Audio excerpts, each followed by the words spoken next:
what's up, guys? This is Anthony and Carlos with the Malco Cast. Thank you guys for joining us today. We are going to be reacting to a new song that was put out by Kirk Hammett of Metallica fame. This is a song that Anthony brought to my attention and figured it'd be a fun thing to react to. And we're also going to be chatting a little bit about a show that we attended in San Francisco. It was the Deftones show. And who are they playing with again? Gojira right? and VOWWS. Yes.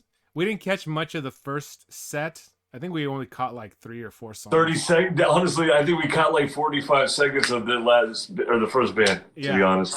Yeah.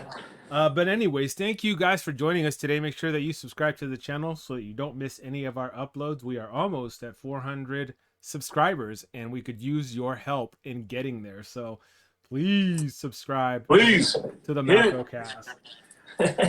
It's free. Who doesn't love free? It's free. All right. So tell me a little bit about this song. This is the Kirk Hammett's High Plains Drifter. This is a solo project he's doing. Is that right? Yeah, it's I think it's the first successful solo project from Metallica. Yeah. You know. I listened to the song. I'm going to be honest. I did listen to the song earlier. So your reaction will be completely live. I've already heard it, but it'll be good to hear it again. I think you'll enjoy it. It's all instrumental, though. Okay. There's no lyrics. There's no words. It's all music. All right. So let's just, with that in mind, let's go ahead and check it out here.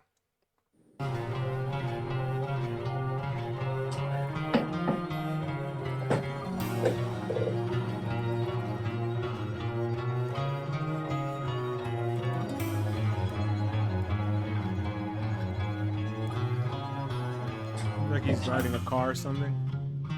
Yeah. It'd be funny if this was a lyric video, right? Yeah. With no lyrics. She put music notes in there. So far, you can't handle this on strong drugs, man. or like what does that? Feel the dreams? Birthday cake. Somebody's birthday. The birth of a new project.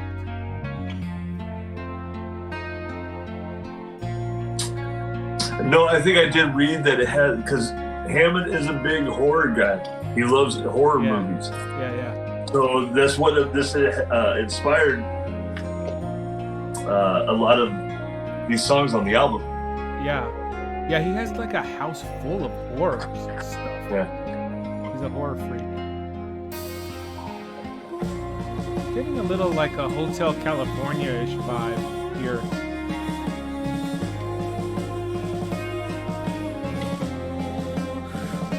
Definitely not Lars playing drums.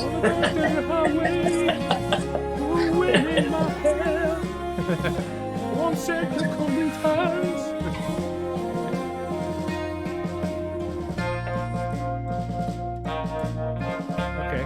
Yeah, it sounds like you're on the high plains somewhere. You're a high plains drifter.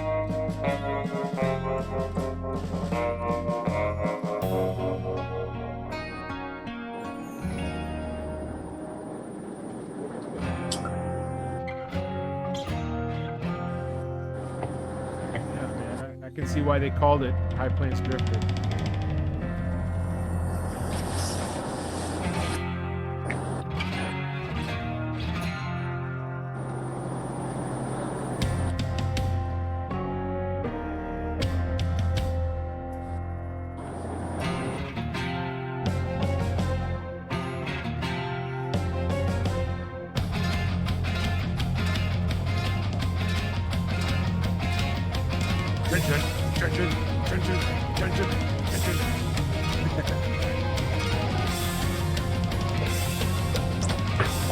I do know that Hammett produced this album too.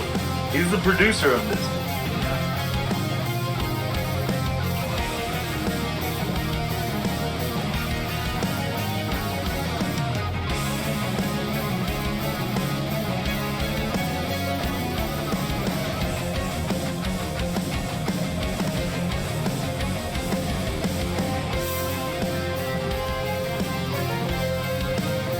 playing most of the instruments? I don't think so. I don't know. I don't think so. I could be wrong, but I don't believe so.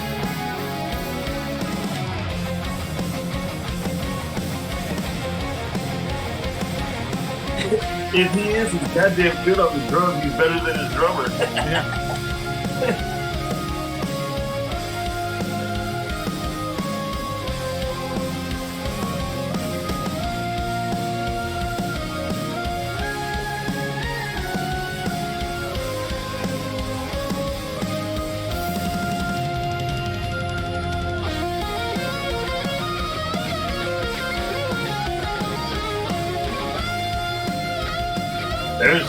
There's the Hammett you know and love.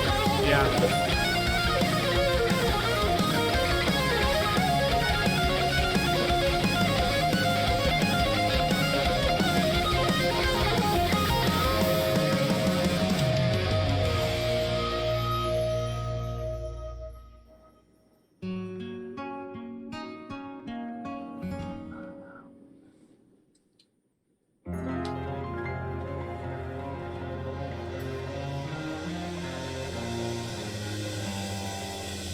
Okay.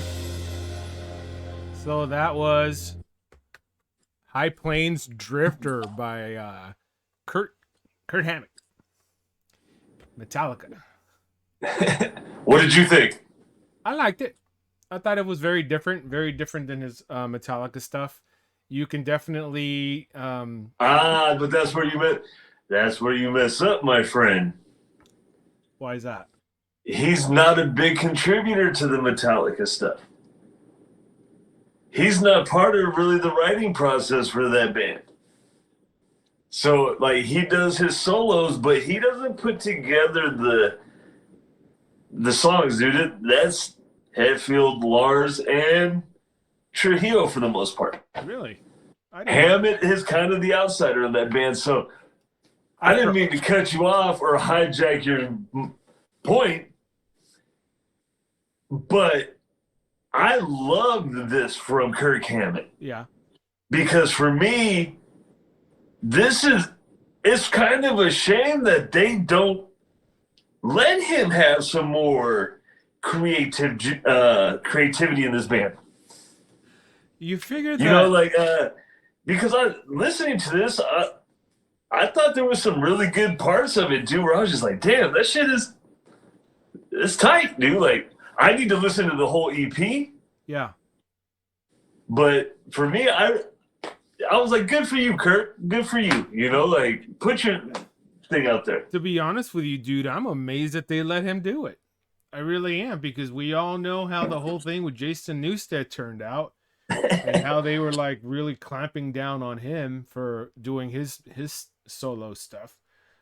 Dude, but at the same time, Kirk has been such a loyal soldier for how many years now? Yeah. 40-some years? You know, like, you got to throw him a bone every now and then, you know, like.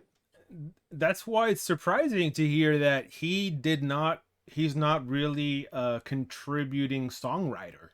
I mean, I'm not saying that he hasn't contributed any parts, but it's very few and far between, dude. Like, he's not a prominent writer in that band, dude. Like, wow, that's mad surprising. Yeah, I did not know that. That's a fun fact, I guess. Yeah, no, I mean, it started out a little, kind of Hotel California-ish. It did have kind of a Western feel to the song. I started liking the song a lot more when it picked up into the kind of the heavier riff that he wrote. And yeah, I mean, I can definitely see that it was telling a story, even with just the lyrical video. Well, I think it's like he was putting out an album, or this is like a little, because you got the Satrianis that put out their albums and the Malmsteens that put out their albums, you know, and Hammett's never put out anything, dude. So, like, I kind of feel like this was his little, like, virtuoso album that he needed to put out to show that he should be considered amongst those great guitar players, you know. So I consider him a great guitar player myself. oh, I mean, he's one of the best. he's one of the best. Hides behind the wall just a little bit too much for my liking. But I do like Kirk. I love Kirk, you know, like, Yeah. but it's his sound. Yeah. Mustaine was a beast too, and Kirk replaced Mustaine, and we know that story too. Yeah. Mustaine. Oh, man. Who's better? I think Mustaine is better, actually. I might get a lot of hate for that one, but Mustaine was just like a man. I don't think you can actually, honestly, to me, I don't think you can compare them. Two different styles, dude. Kirk has too much flavor, you know, too much. He's got like more soul in his playing.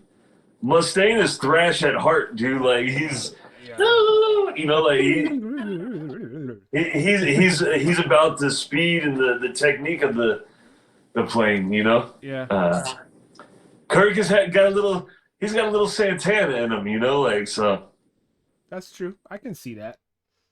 I'm wondering what. Well, because Kurt said in a recent article that he's nowhere near done creatively. He still has a lot of creativity in him. And I thought that was cool. Good for him that he's flexing his creative muscles. But I'm wondering, like, what Jason Newsted thinks of this move. Man, leave Jason Newsted alone. No, I'm not saying it in a bad way. I mean, I like Jason Newsted.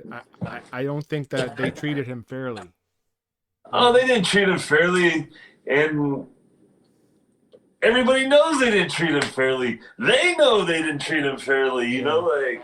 Yeah. And it's, I'm sure they've reconciled their differences financially. Financially, yeah. Maybe not emotionally, although he was with them at the award ceremony of the Rock and Roll Hall of Fame, and he was included in the box set thing that they just put out, you know, like they still keep, Hetfield still tags or hashtags Newsted in his posts, you know, like, cool. Yeah. So, physically, Newsted can't do Metallica anymore anyways, remember? Right. I know. Yeah, that's true. Do that. All right. Well, no, I'll give it a thumbs up. This song is good. I liked it. I want to hear some more. I want to hear something with lyrics, though. So far, from what I heard on the EP, there was no lyrics. Yeah. So, I would love to hear Kirk sing, though.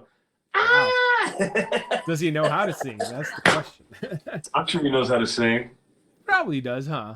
Oh, yeah. Do a little background. He's got to do backup vocals. Yeah. That's true. I want to hear him do his best Hetfield impression. Yeah. Give me fuel, give me Sorry.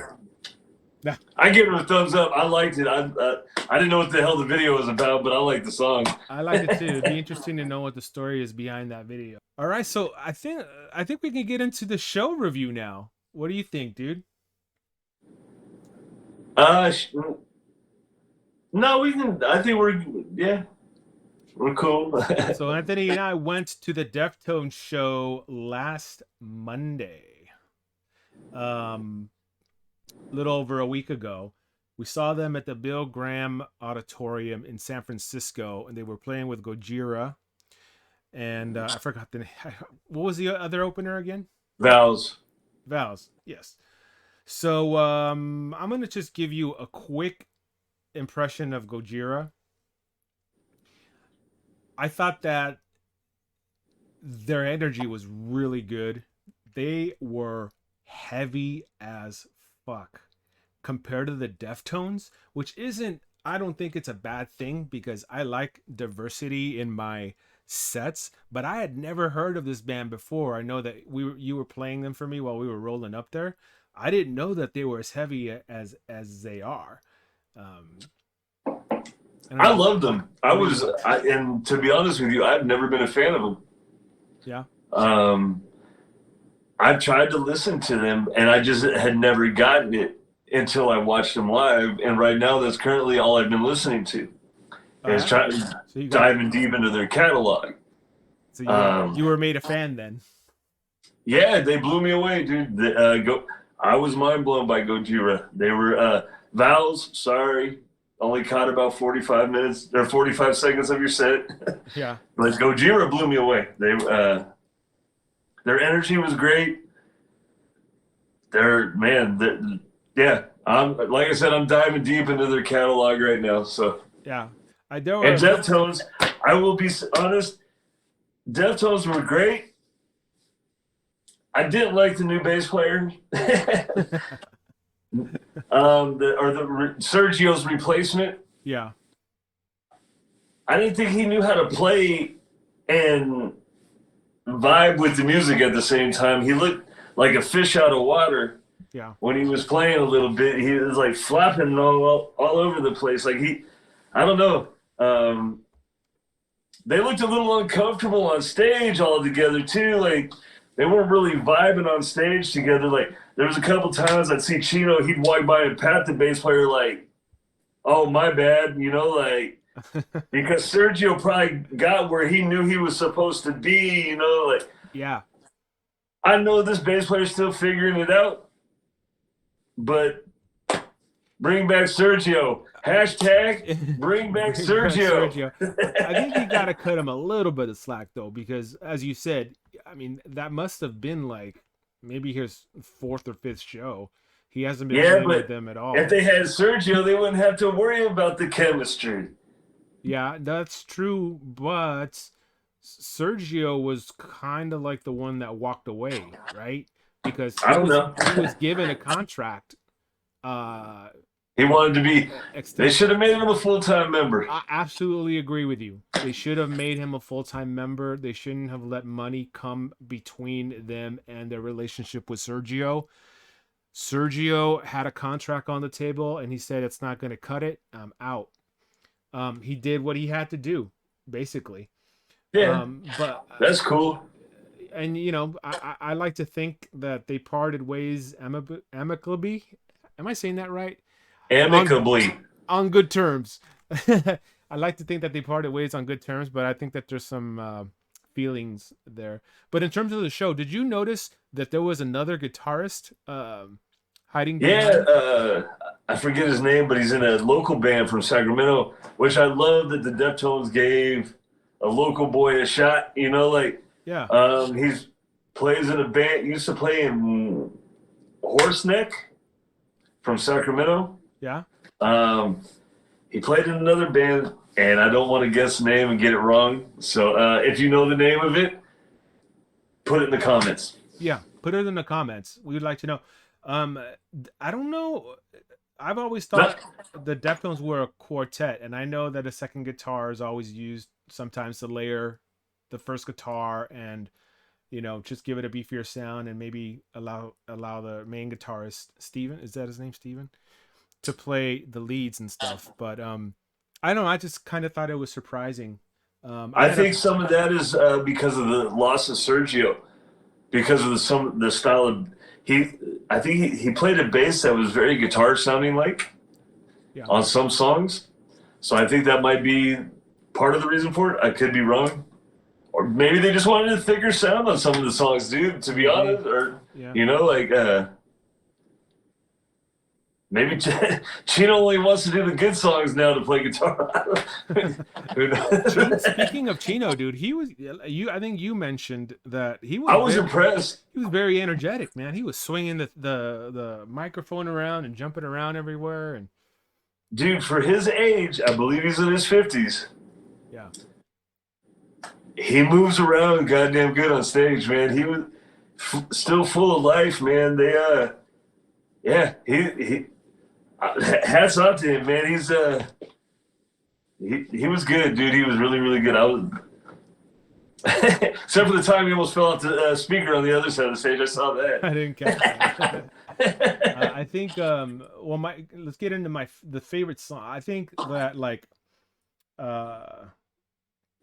I was thrilled to hear Rosemary, and I was thrilled to hear Sex Tape. Of course, Digital Bath is one of my absolute favorites. They didn't play much of the new stuff, I noticed. I think they only played 2 songs off the new album.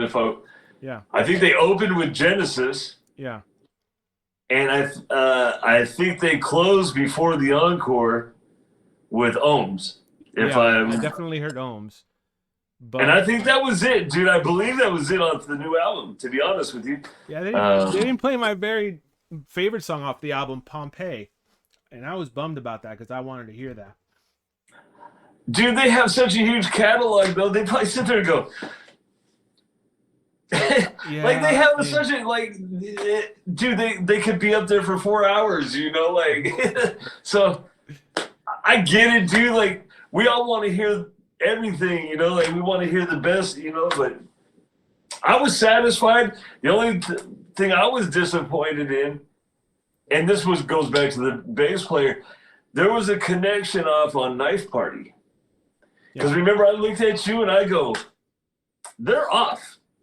They're all over the place right now. Yeah. And you're like, yeah. Like, it was kind of bad there for a minute, man. And I was like, oh, because they don't have it. They're not in. They don't. I mean, it's hard to go on with a new hired person in the place where you're used to seeing Sergio there, man. Even though they probably have been rehearsing with this dude for a minute. So, but it is different once you get out in front of people, you know? Yeah. It's a whole new ball game, and on stage and then, you know, live. So, I don't want to harp on him too much. I wish him well. Yeah, no, so do I. I mean, I wish him well. And, I love the Deftones, and I really wish that they could have, made him a full member. I mean, me personally, it wouldn't have sat well with me, like, not having him be family like that, you know? Right. So. Right. And I felt like Sergio was family a little bit. That they had grown together for a long, long time, dude. Like, he came into the Deftones during the time when they were like in shambles, dude. Right. And wrote one of their best out, an iconic album with him in the band, dude. Like, so rest in peace, Chi. Yeah, rest in peace. Anyways, there is actually my friend Jason sent me a video of the full set of the Deftones on YouTube. We're not gonna link it or anything, but if you just search Deftones San Francisco, you can see their full set. Can I tell you something about that? Yeah. I'm so disappointed in our seats now. We thought our seats were the bomb too. Dude, I saw a video of some of their fucking the production. I was like, what? Yeah, we missed a bunch of that. And we thought we were cool. Hey, I got to see the part I loved anyways, is watching them play. Yeah. So I didn't need to see all the production. Yeah. I don't have any complaints, man. I had a fun time. It was definitely I did see some cool ass shots where I was like, what? Oh man. It was definitely a good show, man. And I don't have any complaints. They put on a good show. So yeah. For sure. Yeah. So anyways, guys, let us know what you guys think of the new Kirk Hammett single, High Plains Drifter. Let us know if you guys are fans of the Deftones. If you went to the concert, we would love to hear that in the comments. And that's going to do it, guys. Don't forget to subscribe, and we'll see you next time on the Malco Cast. Peace out.